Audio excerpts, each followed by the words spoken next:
और आइए शुरुआत करने जा रहा हूं आज की पहली बड़ी खबर के साथ। और पहली बड़ी खबर पर बवाल मचा है। बवाल यह है कि जंतर मंतर में आरक्षण पर घमासान शुरू हुआ। देखिए कैसे प्रदर्शनकारी जंतर मंतर पहुंच गए। यह प्रदर्शन वो प्रदर्शन इस्तीफे पर था, यह प्रदर्शन आरक्षण हटाने पर हो रहा था।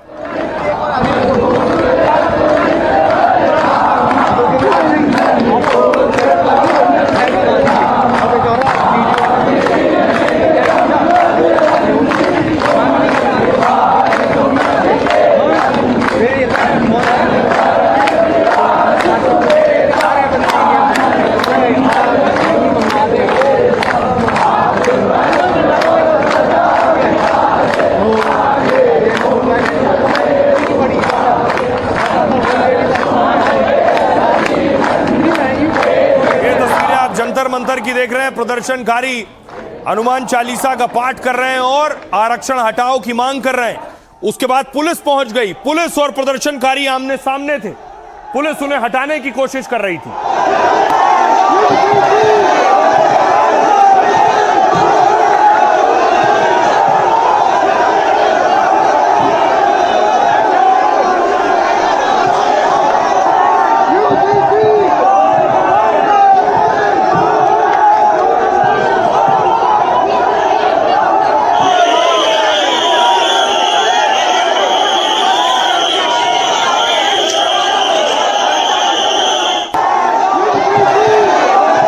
और उसके बाद देखिए पुलिस ने मंच से एक एक को खींचना शुरू किया है, मंच से एक एक को उतारना शुरू किया है और मैदान खाली करवाया।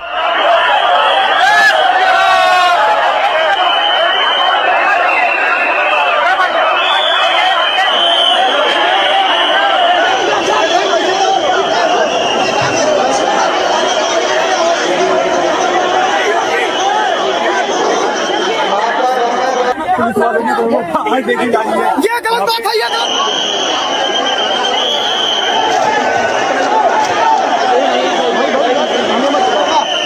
समाज अगर इसके बावजूद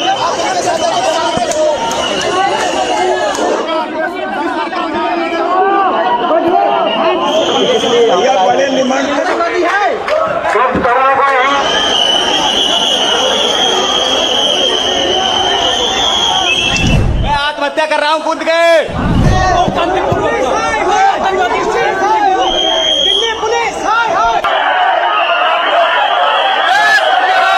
और उसके बाद देखिए जरा प्रदर्शनकारियों को, जब उन्हें पुलिस हटा रही थी तो वो पुलिस के सामने भी खड़े थे। क्या कह रहे हैं सुनिए। आतंकवादी हैं, गला पकड़ के स्टेज से हमें नीचे उतारा गया है और अभी भी मेरे साथ के कई सारे लोग हैं, हमारे साथ बहुत बुरी तरीके से ट्रीट करा जा रहा है। हम कोई आतंकवादी हैं क्या?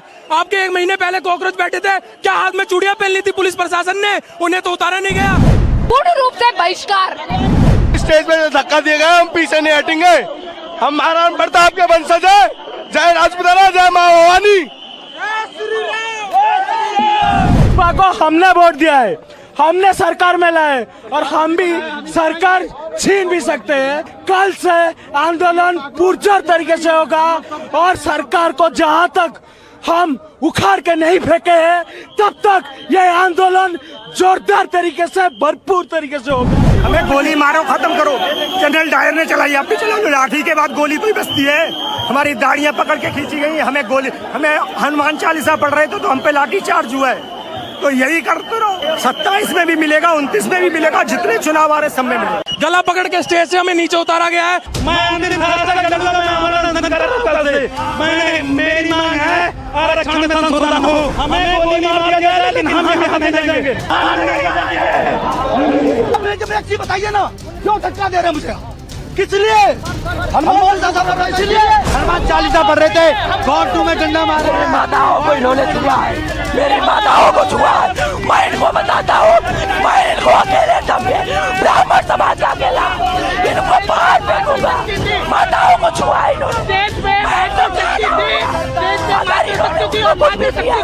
मैं बात सही बता रहा हूँ। माँ भवानी हनुमान चालीसा को पूरा नहीं होने दिया। 20 हनुमान चालीसा में आगे रोका है। हमारे लिए जितना बड़ा वंदे मातरम है उतना ही हमारे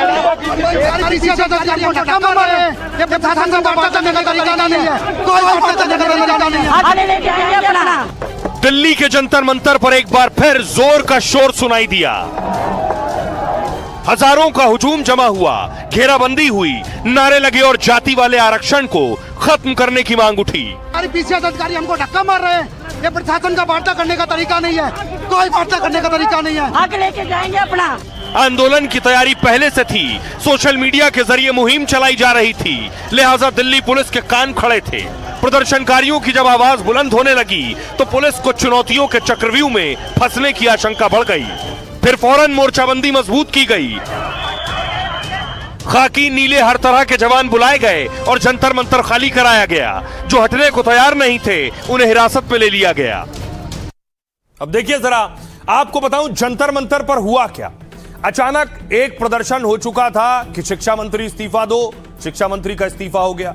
अब आरक्षण हटाने और यूजीसी रोल बैक पर प्रदर्शन था। आरक्षण हटाओ आंदोलन, दिल्ली के जंतर मंतर पे यह आंदोलन हो रहा था। आरक्षण के खिलाफ सैकड़ों की संख्या में लोग जंतर मंतर पर जुटे थे। दिल्ली पुलिस ने यहां प्रदर्शन की इजाजत नहीं दी थी। इस दौरान जंतर मंतर पर घंटों तक यह भारी हंगामा होता रहा। पुलिस ने पूरे इलाके की बैरिकेडिंग कर रखी थी। भारी संख्या में पुलिस और रैपिड एक्शन फोर्स के जवान तैनात थे। बिना परमिशन के जंतर मंतर पर भारी भीड़ जुटी थी। इसके बाद पुलिस ने प्रदर्शनकारियों को हिरासत में लेना शुरू किया। प्रदर्शन को आरक्षण हटाओ आंदोलन का नाम दिया गया।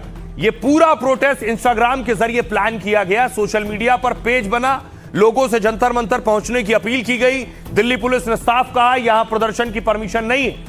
पुलिस ने सिर्फ 500 लोगों को रामलीला मैदान में जुटने की छूट दी थी। इसके बावजूद सैकड़ों की संख्या में लोग जंतर मंतर पहुंच गए। प्रदर्शनकारी बैनर और पोस्टर लेकर पहुंचे थे। कई लोगों के हाथों में भगवा और तिरंगा झंडे भी थे। जंतर मंतर पर एक मंच बनाया गया था और मंच से आरक्षण व्यवस्था को लेकर लोगों ने अपनी बातें रखी।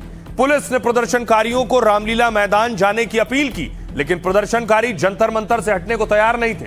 इसके बाद पुलिस ने प्रदर्शनकारियों को वैन में भरकर हटाया है। अब आपको सुनवाता हूं, सुनिए जरा। प्रदर्शनकारियों पर एक्शन हुआ, पुलिस ने वहां से हटाया। क्या कह रहे हैं? पुलिस है, इनको भारत छोड़ना पड़ेगा। आरक्षण को खत्म नहीं किया जाता, बदलाव नहीं किया जाता, तब तक हम रुकने वाले नहीं। रिस्ट वाला सुलूक कर रहे हैं, गर्दन पकड़ रहे हैं हमारा। हम हनुमान चालीसा का पाठ कर रहे थे और इन्होंने हमें मारना शुरू कर दिया।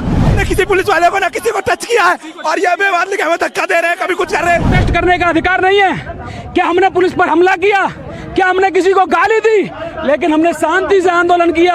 हमने डिमांड्स की कि हमें हमारा अधिकार दो, हमें आंदोलन करने का अधिकार दो, लेकिन हमें मारा गया, पीटा गया। यूजीसी के विरोध में आए थे हम। जो सरकार सवर्ण के बच्चों को नहीं आगे बढ़ना देखना चाहती है। बिल्कुल शांतिप्रिय राष्ट्रवादी हम लोग हैं, कोई अहिंसा नहीं कर रहे। शांतिप्रिय ढंग से यहाँ पर आए हुए उनको यहाँ अंदर जाने नहीं दे रहे। आप एक रेस के घोड़े के पिछले पैर काटने की कोशिश कर रहे हैं, उसके चारों पैर काटने की कोशिश कर रहे हैं। आप घोड़े को गधा बनाने की कोशिश कर रहे हैं। हमारे सवर्ण जाति ने महाराणा प्रताप दिए, परशुराम जी दिए, संभाजी दिए, दौड़ लगाते हैं। इस देश के लिए राजपूत किले दिए, भूमियां दी, अपना खून बहाया। उसके बावजूद भी ये सरकारें हमारी नहीं हुई। ईडब्ल्यूएस रिजर्वेशन से कोई फायदा नहीं है सवर्णों को, ना अटेम्प्ट में छूट है, ना एज कोई रिलैक्सेशन है। तो आप ये क्या दे रहे हो? अब देखिए, रात में प्रदर्शनकारियों को हटाया गया जो कह रहे थे देश से आरक्षण हटाया जाए, लेकिन सुबह फिर जंतर मंतर पहुंच गए और यूजीसी रोल बैक के खिलाफ प्रदर्शन कर रहे थे कि यूजीसी के जो नियम है वो भी खत्म किए जाएं।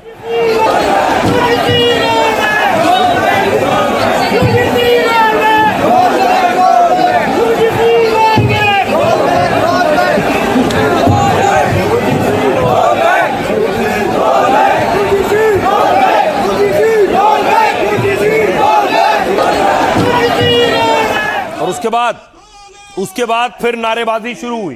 जंतर मंतर पर फिर सुबह भीड़ जुटनी शुरू हो गई आरक्षण हटाने के नाम पर। जय भोले शिवाजी, जय भोले शिवाजी, जय भोले शिवाजी, जय भोले शिवाजी, जय भोले शिवाजी, जय भोले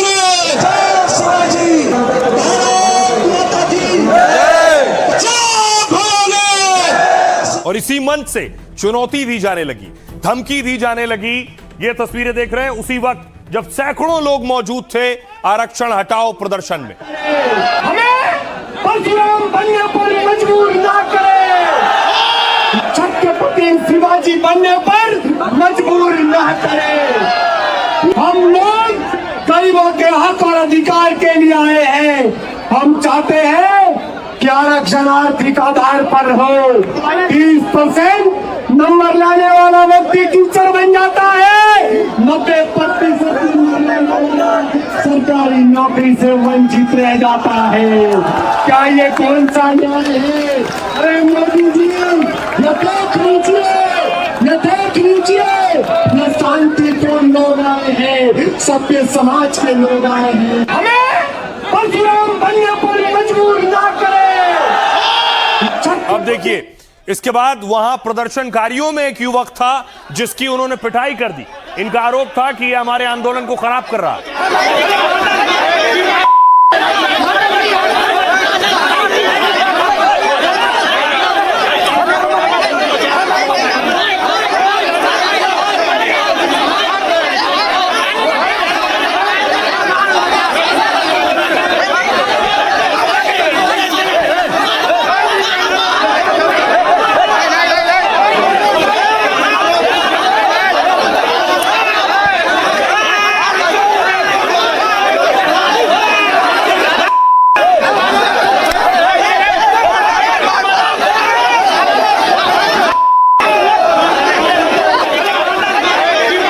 अब आपको बताऊं, बड़ी बात यह है कि आखिर प्रदर्शनकारी मांग क्या कर रहे हैं, क्या क्या चाहते हैं वो जो प्रदर्शन कर रहे हैं। सबसे पहले देखिए, पहली मांग है कि जातिगत आरक्षण को हटाया जाए, इसकी जगह आरक्षण आर्थिक आधार पर दिया जाए। सरकारी सहायता, शिक्षा, कोचिंग और स्कॉलरशिप का आधार जाति के बजाय केवल आर्थिक स्थिति को बनाया जाए। मतलब आरक्षण का पैमाना जाति ना होकर आय होनी चाहिए। दूसरी मांग है, प्रदर्शनकारियों ने SC/ST एक्ट को हटाने की मांग की। यह कानून SC/ST समुदाय के लिए बनाया गया। इनके खिलाफ होने वाले अपमान, भेदभाव, हिंसा, अत्याचार रोकने का कानून है। इस केस में 6 महीने से लेकर उम्र कैद तक की सजा हो सकती है। तीसरी मांग, प्रदर्शनकारियों ने UGC के समानता के नियमों को वापस लेने की मांग की। उच्च शिक्षण संस्थानों में जातिगत भेदभाव, उत्पीड़न रोकने के लिए इसे बनाया गया।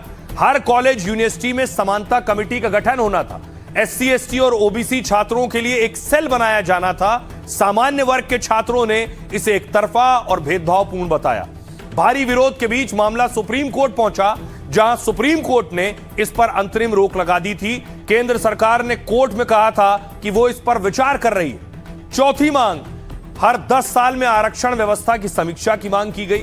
देखा जा सके कि आरक्षण का लाभ वंचितों को मिल रहा है या नहीं।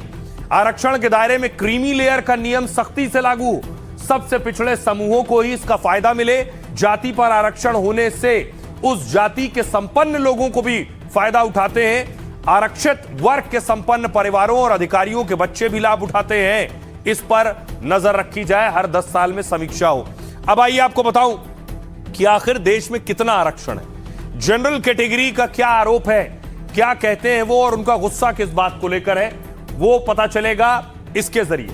केंद्र सरकार की नौकरी और उच्च शिक्षा में 59.5% आरक्षण है, यानी 59.5% आरक्षण है केंद्र सरकार की नौकरी में और उच्च शिक्षा में। ओबीसी को मिलता है 27% रिजर्वेशन, SC को 15%, ST को 7.5% और इकोनॉमिकली वीकर सेक्शन यानी आर्थिक रूप से जो पिछड़े हैं उनको 10% आरक्षण मिलता है।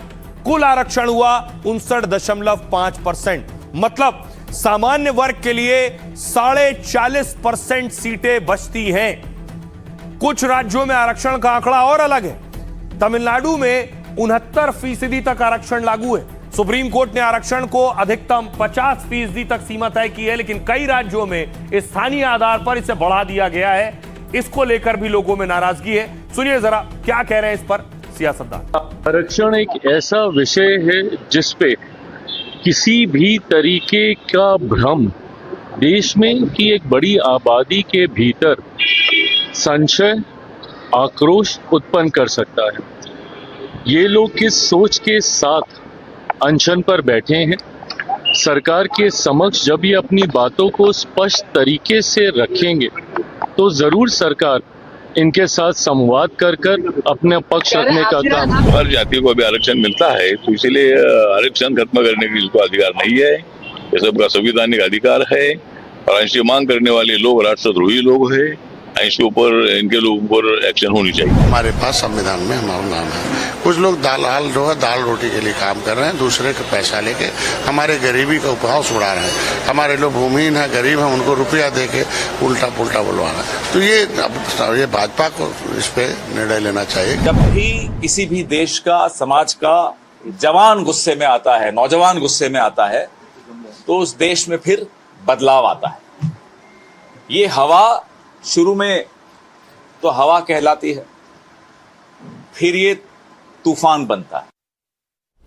अब देखिए, जिस दौर में प्रदर्शन हो रहे हैं, जेनजी और जेन अल्फा सड़कों पर है, नेता भी समझ गए हैं कि उन्हें किससे बात करनी है और किसके वोट की जरूरत है। देखिए, इसी कड़ी में राहुल गांधी कहां पहुंचे। राहुल गांधी पुणे पहुंचे छात्राओं से मिलने के लिए। सिर्फ छात्राओं से मिले राहुल गांधी। जब मंच पर पहुंचे, वो तस्वीर देखिए। Is it working? Wonderful welcome in Pune.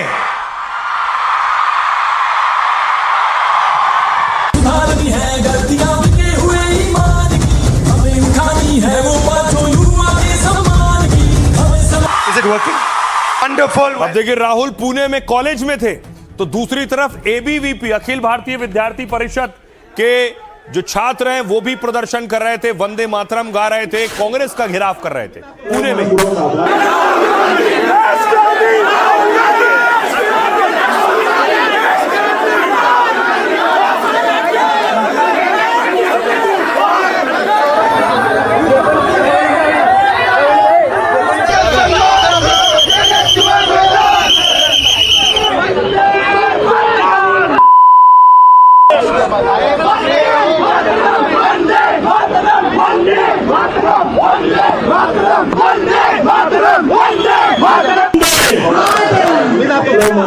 तीन तरीके की हिंसा है, सॉरी। एक तो डायरेक्ट है कि 70 crore journeys are there. First thing to understand is before they are born, पैदा होने से पहले हर साल 4.5 लाख लड़कियों की हत्या होती है। That is the first violence, पहली हिंसा। दूसरी हिंसा हरासमेंट। इस भीड़ में से 80% लड़कियों को कहीं ना कहीं हरास किया गया है। Violence of opportunity. 50% महिला एजुकेशन या काम को रिजेक्ट करती हैं सेफ्टी के कारण। यूपी में जिस प्रकार से कांग्रेसियों ने हंगामा किया, एक कैंपस में धावा बोला, जिस प्रकार से छात्रों को पीटा, मुझे ऐसा लगता है कि ये इवेंट की ही सोची समझी साजिश थी। जिस प्रकार से किसी पिक्चर को हिट करना है तो कंट्रोवर्सी निर्माण करो, उस प्रकार से सोच समझकर ये कंट्रोवर्सी उन्होंने तैयार की है। मुझे ऐसा लगता है ये छात्रों की गूंज नहीं है, ये राहुल गांधी का रीलॉन्च है। राहुल गांधी एक जुबान भी देश और दुनिया में बढ़ते हुए भारत की तारीफ नहीं की, केवल भ्रम फैलाना और भ्रम फैला करके लोगों को देश के प्रति भड़काना। एक बात साफ है कि सभी नेता इस कोशिश में हैं कि युवा उनके साथ जुड़ें। इसी कड़ी में देखिए, प्रधानमंत्री नरेंद्र मोदी आज बीजेपी हेडक्वार्टर पहुंचे। बीजेपी हेडक्वार्टर पहुंचने के पीछे मकसद उस नई टीम से मिलना था जो नई टीम नितिन नवीन की है, जिसमें कई नेताओं को जोड़ा गया। उसमें स्मृति ईरानी और वसुंधरा राजे सिंधिया भी शामिल। उस टीम से मिलने पीएम मोदी पहुंचे थे।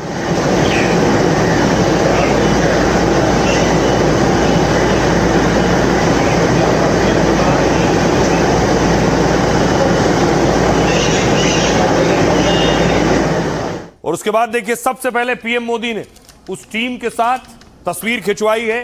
ये वो पूरी टीम है, नितिन नवीन की टीम कहिए, बीजेपी की टीम कहिए। अब इस टीम पर ही बड़ी जिम्मेदारी है बीजेपी को आगे बढ़ाने की। इस टीम के साथ मीटिंग में प्रधानमंत्री नरेंद्र मोदी ने संबोधित भी किया। पीएम ने क्लास भी ली नई टीम की कि कैसे काम करना है, कैसे आगे बढ़ना है। युवाओं को खुद के साथ कैसे जोड़ना है।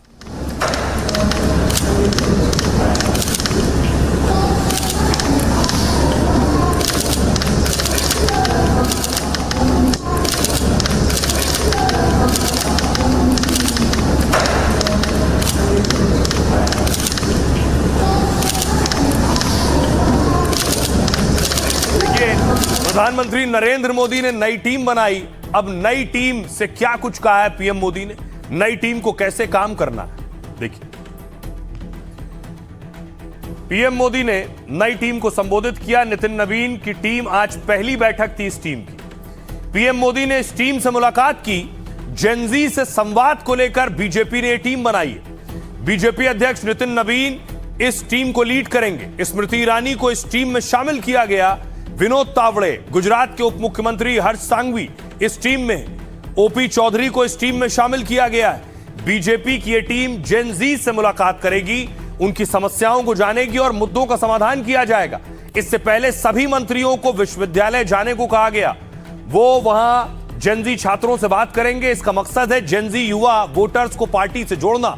2027 में बीजेपी पंजाब सहित 7 राज्यों में विधानसभा चुनाव होने, यूपी और पंजाब, इन 7 राज्यों में करीब 22% वोटर 8 से 29 साल की उम्र के। भारत में 15 से 24 साल की उम्र के करीब 25 करोड़ 70 लाख युवा हैं। अब सोचिए, जब 15 से 24 साल के युवाओं की उम्र 25 करोड़ से ज्यादा है, उसी पर नजर सियासतदानों की। सुनिए क्या कह रहे हैं। पहला पदाधिकारी बैठक माननीय नितिन नवीन जी का हुआ है। उसमें पहला रिजोल्यूशन, पहला प्रस्ताव भारत के गौरव, भारत के सम्मान और जिन लोगों ने, जिन हुतात्माओं ने अपना बलिदान दिया है भारत की स्वतंत्रता के लिए, वैसे महामंत्र वंदे मातरम के सम्मान में यह प्रस्ताव जारी हुआ है। कांग्रेस का झंडा और एजेंडा मुस्लिम लीग के कार्यालय में सरेंडर कर दिया है और मुस्लिम लीग का विभाजनकारी एजेंडा लेकर आज कांग्रेस के सभी नेता निकले हैं। कोई नेता कैसे भारत के राष्ट्रीय गीत को काट सकता है? 140 करोड़ भारतीयों का सम्मान है राष्ट्रीय गीत। भारतीय जनता पार्टी नरेंद्र मोदी जी के नेतृत्व पर क्या सेवा कार्य किया, पूरा देश की आम जनता के साथ, पिछड़े हुए जनता के साथ, अनुसूचित जाति का साथ, युवाओं के साथ, महिला का साथ क्या हम लोग किया है और आने वाला दिन में हम लोग क्या करेंगे। ये हमारा सेवा संकल्प अभियान चलेगा जो पूरे 1 महीना चलने वाला है, जिसमें एक